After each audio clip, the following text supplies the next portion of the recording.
Welcome to a new episode of GlassRoots' WorkerSpace Lecture Series. GlassRoots is a nonprofit glass art studio in Newark, New Jersey that works to ignite and build the cultural and economic vitality of our community through the glass arts with a focus on youth and young adults. The WorkerSpace Lecture Series is dedicated to strengthening craft entrepreneurs and small business owners with inspirational stories and practical advice. Thanks to the New Jersey Office of Faith-Based Initiatives and their ongoing support of our work, we're able to provide this program free of charge to our students and larger community. If you'd like to support our ongoing work, please make a donation online at glassroots.org/donate. Thanks and enjoy the show. Hello, everyone. Welcome to the GlassRoots WorkerSpace Lecture Series.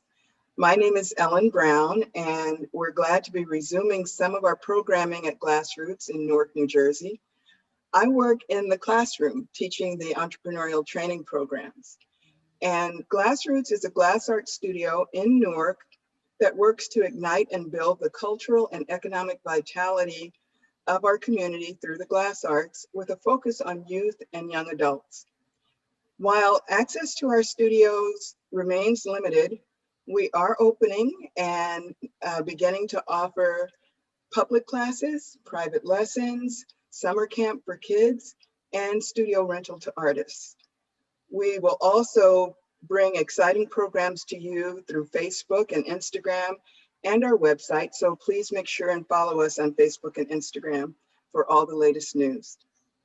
We continue to acknowledge what's going on in our communities and in our country and recommit ourselves to making our art with and for our community in support of social justice, to hold programs that create economic opportunity, and to tell our students that they can be agents of change, to open their eyes to opportunities and to encourage them to rise up and fully embrace their potential. We're glad that we can provide this program free of charge to our students and to the larger community. And we're grateful to the New Jersey Office of Faith-Based Initiatives for their ongoing support of our work. If you're able to make a gift to support our ongoing operations, please make a donation online at glassroots.org/donate. And today, I am excited to introduce you to Gavi Wolf, who is the founder of Indiewalls and also Sitting Pretty Games. And he'll tell us about both of those a little bit in just a minute. And I encourage you to visit our website, learn more about GlassRoots, our public classes, private lessons, summer camp, artist studio rentals, and more. You can also purchase beautiful glass products that are made by our artist instructors and by our students in our online gift shop. So thanks so much for joining us. And with that, Gavi, welcome. Thanks so much again for coming. Thanks for having me, Ellen. I really appreciate it. Great. Well, I wonder if you could, if we could start off with you just saying a little bit about your own background and introduce yourself to our listeners and viewers. For sure. So as Ellen mentioned, I'm one of the founders of Indiewalls, also of Sitting Pretty Games, which is a newer, smaller company that we started during the pandemic. And Indiewalls, we started Indiewalls about 10 years ago, almost 10 years ago now. I think this year is our 10-year anniversary. And we essentially help commercial properties source artwork. So we help everybody from Google to Hilton to Starbucks source everything from the murals on their walls to the printed work in the guest rooms of their hotel. And I had started it had started a little bit differently as a company, but I had started with my co-founder. We had started it when we were still in college, and we both are passionate about the arts and about makers really and the creative process. And it kind of is both entrepreneurship, which is a creative process, and the actual, art, which is a creative process, and something we just really love working on and doing. And so I've been doing that for the past 10 years and growing that team. Great, awesome. And can you tell us also a little bit about your own personal story? I think that there are some things that you mentioned that would really resonate, especially for some of the students who maybe don't love school so much. Yeah, oh, definitely. Definitely. I definitely am. I think this is what you're referring to, Ellen, part of our previous conversation. But you can redirect me if I miss something. But I am not I was never a good.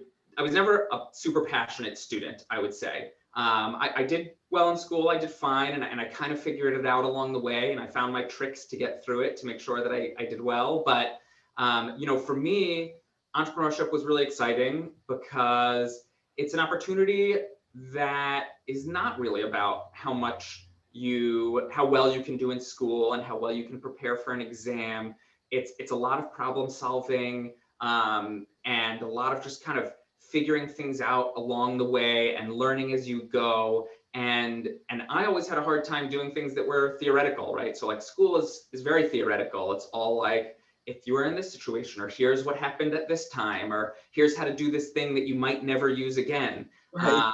And starting a business is all practical. And so every time you're using math, or anytime you're reading for the sake of learning, you're learning for your business, or anytime you're engaging with a person, it's really about that. And I think those skills often, people that are not necessarily as good at school can be really strong in those sort of more I don't even know, more like life skills, Mhm.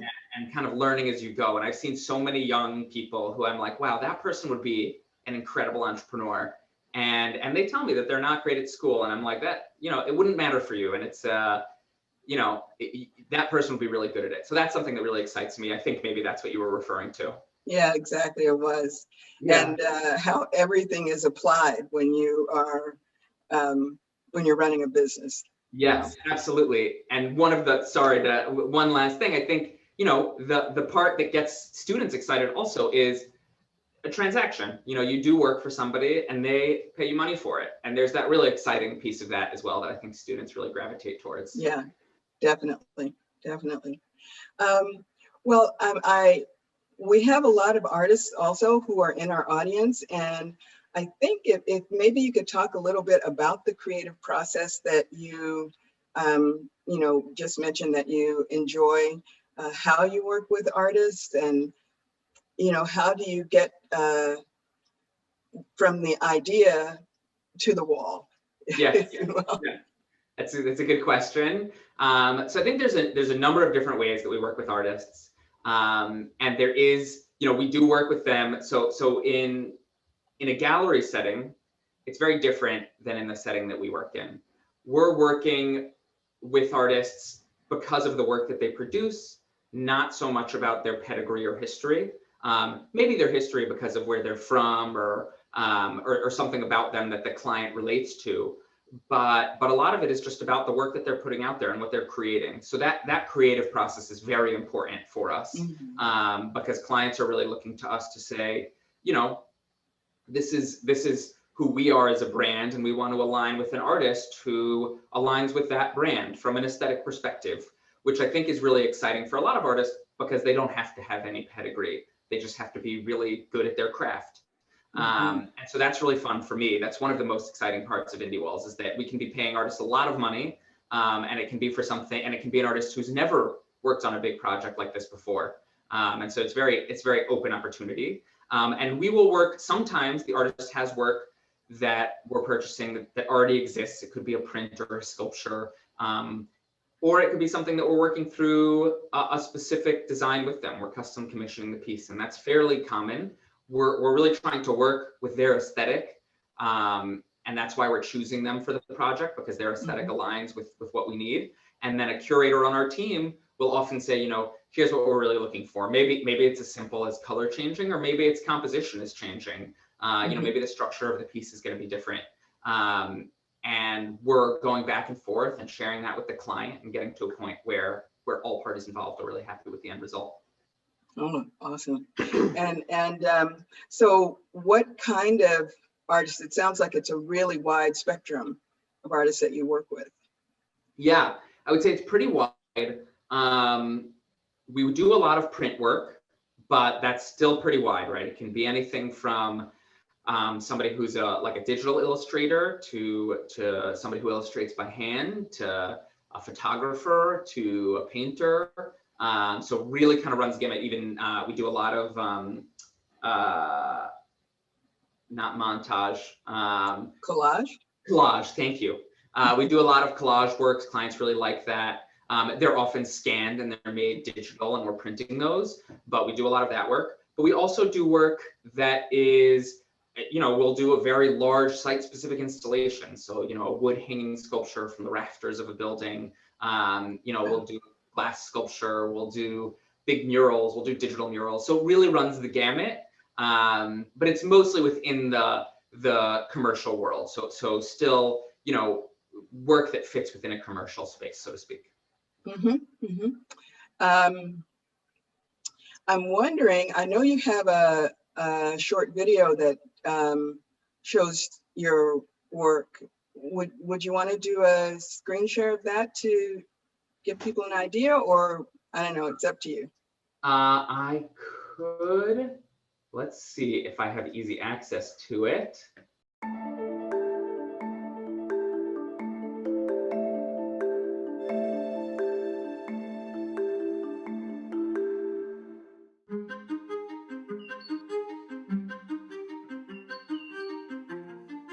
Hi, I'm Wally Obashan. I'm a senior designer at Stonehill Taylor, and I was the lead designer on the 25th Street Marriott Renaissance. When we first got the project, we really went with two main concepts. First, we looked to the neighborhood. So we had the flower market, which was close by, and we sort of morphed that into this secret garden, this English manor secret garden sort of concept, which allowed us to take it further than just flowers and kind of give a story to the hotel. And the second part of the concept, we looked to what was formerly here in the building, which was the Antiques Garage, which was a weekly flea market, very well liked in the community. When Indiewalls contacted me, they wanted a woodland kind of magical fairyland theme and fairly epic, but with intimate objects. I think overall it has kind of like a balanced fairy tale hardware feel, but I think the thing that set it off to a doorknob kind of door hardware themed work was talking about secret gardens. Now we had these two rich ideas of a secret garden plus these antiques of a flea market, and we combined them to make this beautiful story of the hotel. And the guest room corridors is a great example of how we kind of mix the two concepts together. Indiewalls did a great job of printing almost like a trompe-l'oeil English garden wall with ivy growing up. So when you're walking down the corridor, you actually feel like you're walking through a garden. And we kind of followed suit with the corridor carpet. It feels like a worn garden path that leads you to your door. One of the big design elements for a Renaissance hotel is this idea of look and look again. So when you look at something and then you kind of have to look back at it and say, is that what I think I saw? You're in a hotel and you can pass by and it's atmospheric, but at the same time it might kind of take you by surprise, and you're walking past and you think, oh, hang on, maybe I am supposed to kind of interact with this, and then you feel like you're able to, and it's not too precious so that you can't actually do that, and you might knock it and see how does it sound or how does it feel, or you might open one of the little kind of like prohibition speakeasy doors or something like that. Those are another really special element. Fun for us to do it, and it's fun for the guests to sort of discover. And that's another element of the Renaissance brand, is this element of discovery. So we like to have all these moments throughout.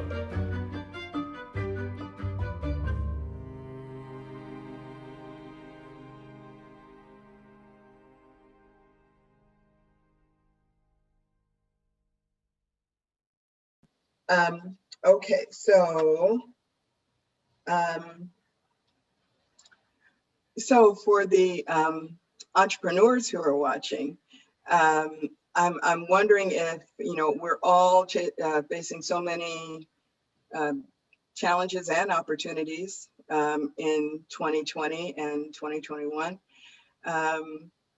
Can you tell us a little bit about what things you went through, and especially, I guess, pivots that you might have taken, because we all had to do that. Yes. Yeah, absolutely. Challenges I went through, challenges I'm still going through. I think everybody's working through a lot, and I definitely appreciate that.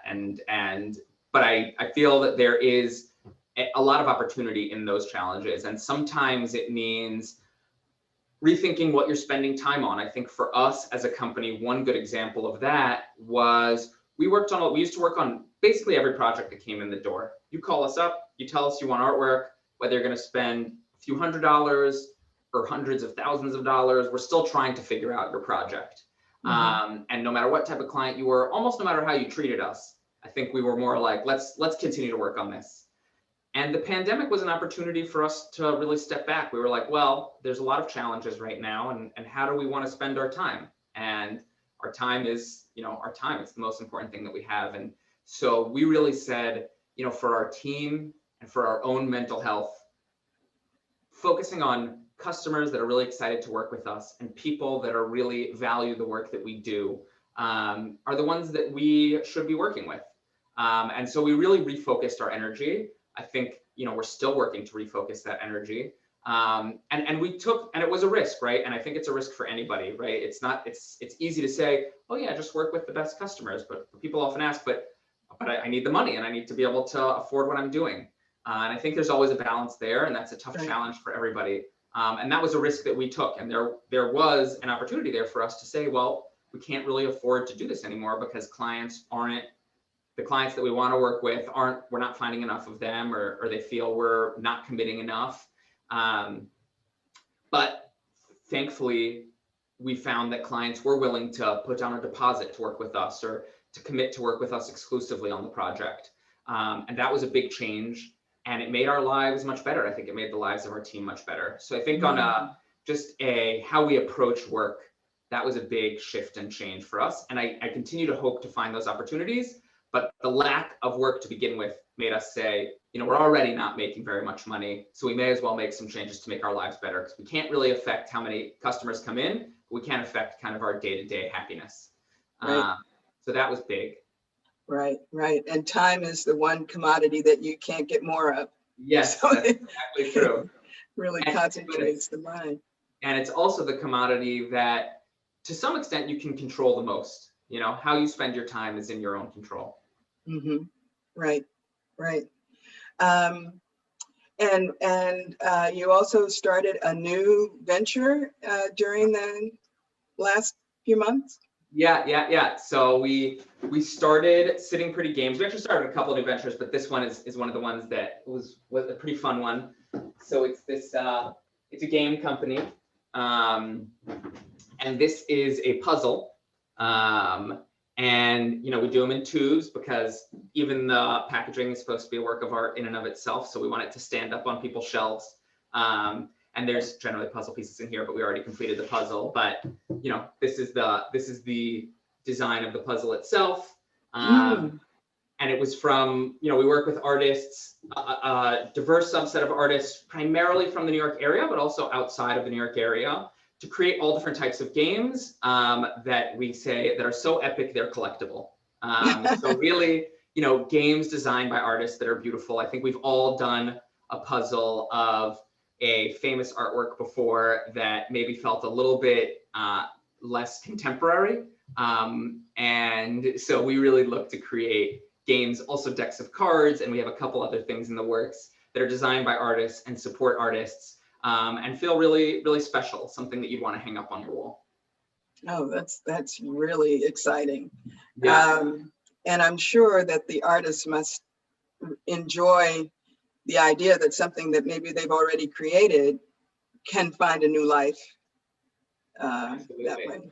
Absolutely. And I think people, like the idea of games, and they like people playing them, and artists put their artwork out in the world because they're expressing themselves and they're proud of what they've done. So the idea of a puzzle, I think for artists in particular, is so fun because it's like somebody's working on their image repeatedly and looking at it and playing with it and kind of building it as well, and almost recreating it, so to speak, again. So I think there's something about that feels like it's really fulfilling something for the artist. It's great. I have a question that is kind of a fun question. Go for it. That if Gavi today was to talk to Gavi at age 14, What do you think would be the thing that you would want to share? I would say things often take longer than you expect them to. For good and for bad, I think, on one side, really kind of enjoy the ride as you go along and the bumps that come along with it, and know that each thing, once it's in the past, is much less of a big deal than it felt when it was in the present. Especially when it comes to running a business, it can feel overwhelming at times. And when I look back at 2 years ago, or definitely 5 years ago, at issues that I had, they were just a learning experience and an opportunity to change. At the moment, they feel all encompassing. So I would say things take longer. And I would say also, as you go through the process, it's, especially as an entrepreneur, this is people often say it's a marathon, not a sprint. Don't run yourself down because you think you have to finish or be super successful in the next 6 months or a year. It's really figuring out the process over many years. I hope to continue to figure out the process. I sometimes am still frustrated by the slowness of it. So maybe it's not just advice for 14-year-old me, but also 34-year-old me. But I definitely think things take time, which is good and can be hard at the same time. But yeah. Yeah. I think you end up with, I really relate to that, because you end up with kind of more arrows in your quiver. Yes. From, dodging a few or taking a few or thinking it, thinking it through, that it. Yes. It's like these old sayings that keep coming back. If it doesn't kill you, it makes you stronger. Yeah. So it sounds like you've experienced a little bit of that yourself, Ellen. Yeah, I've been through a few things. I think more or less anybody who's been through it has experienced that to some extent. As an entrepreneur yourself, I'm sure that you have seen many arrows fly. And there's really not a book to tell you what to do. No, there's not. You get advice from your friends and from people and from peers like yourself. Even speaking to you, I find it valuable to hear more and gain your wisdom. So I always appreciate that. No, thanks, and vice versa. Well, I guess in the realm of advice, you do a lot of work with emerging artists, and we've got a lot of artists who would, I think, define themselves that way, who are watching. Any advice that you might want to give to them? And then I don't want to take too much of your time, so. I appreciate that. So I think, so in my world of art, it's a little bit different from the blue chip, or I should say very different from the blue chip world. And in our world, it is really about that creative process and coming up with something that people feel is special and different. And so I would say, the two things I would say are really important, which are interrelated, are really focus on creating in a way that you're excited about. Doing something that maybe you find a niche of how to work. I imagine many of the artists you're working with are working with glass, but something fun or different that, or even something that's a riff off of another artist that you've seen and the work that they kind of do. Everybody's building on top of each other. So, or on top of the work that they've seen from others. So I think, really finding something that you are engaged with and excited about and excited to promote, that really helps get other people excited. That's when I've seen the most success, is when artists are creating something and it's new and it's different and they're excited about that process. And maybe at first looks terrible, but over time you improve it and you hone it. I'd say that's really important. And then just keep pushing. Reach out to everybody that you know, reach out to people like me, and who are selling artwork, that is, and just keep pushing, keep telling people about what you're doing, keep looking for opportunities. You never know where those opportunities will come. Telling people about your craft and what you do is so important. If you don't tell people about it, they don't know about it.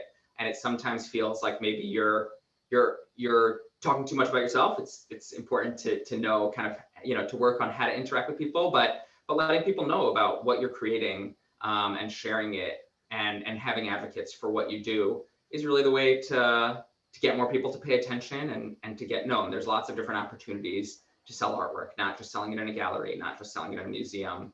There's so many different places that are looking for really creative talent. So I would say That's wonderful, because yeah. I think that there are a lot of people, especially when you're focused on your craft and improving it, and you can always improve, and every day that sometimes you can lose sight of the fact that there are many places and many ways to engage with the marketplace. Absolutely. And especially if you've sort of heard or are familiar with one or two of them.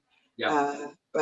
And I think also part of 2020 opened up lots of new avenues and things too. Did you find that? Absolutely. It's funny because in ways it separated us because it kept us home. And there were certain interactions that we lost, but in ways it brought us together. It made even mine and your relationship was able to move faster, right? I was able to meet you more easily and meet your students more easily. And that was so helpful to me because it wasn't, okay, well, now I have to schedule to go in person and take out half of a day. You can meet people much faster, and people are very open to that. Right. So yeah, I definitely found that there were opportunities a lot. Hopefully we come to a more balanced place where we're getting to do some in person and some virtual. But I think the people are very happy to give an opportunity, especially to an emerging artist, somebody who's new, looking to put themselves out there, an opportunity to showcase what they're doing. So yeah, really put yourself out there, and people can say no. It's okay if people say no, but you don't really know if they're going to say no until you ask them. That's right. Until you ask, and if they say no, you're no worse off than you were. Exactly. They were kind of saying no beforehand. So, you get 10 no's to a yes, and that yes is the thing that takes you to the next step. There you go. It's awesome. Well, Gavi, tell me, how can people find you who may be intrigued by what they've heard today or want to share something that they've heard? For sure. So you can reach me at gavi@indiewalls.com. That's GAVI, V as in Victor I, @indiewalls.com. That's my email. That's probably the best way to reach me. That's the place I go to most often and where I am. Yeah, and I'm here for help. Again, my passion is really entrepreneurship and the arts. So if anybody ever has any questions, and I love working with young students or students at all, to just help them through that process. So anybody ever has any questions, don't hesitate to reach out. That's great. That's great. And when I go back and do a little editing, I will put that Perfect on the screen. Yeah. Okay. Well, this is great. Any other last comments you want to add as we wrap up? I really appreciate all the time that you've given. For sure. No, the only thing I just say thanks, Ellen. I really appreciate the time. I know you're working a bunch, teaching, having your own business, doing interviews. It's a whole bunch of stuff that you're doing. So I so appreciate the time you're taking to speak with me and the opportunity you've given to allow me to get more involved with your students and with GlassRoots in general. Well, thanks so much. And believe me, it won't be the end. You'll probably get tired of me. Hopefully we get to that. Hopefully we get to continue to develop it to a point where I'm like, all right, Ellen. Yeah. That I'll be working toward that for starting in the fall. Excellent. Can't wait. Okay. Well, Gavi, thank you so much, and we'll stay in touch. Thanks. And for everyone who's watching the series, thanks again, and we will see you in July with our next installment. Perfect. Thanks so much. Okay. See ya. Speak soon. Take care. Bye. Bye. Thanks so much for joining us today. We encourage you to visit our website to learn more about GlassRoots or shop our online gift store for beautiful glass products made by our artists, instructors, and students. Stay tuned to our Facebook, Instagram, and Twitter for our next episode of the WorkerSpace Lecture Series.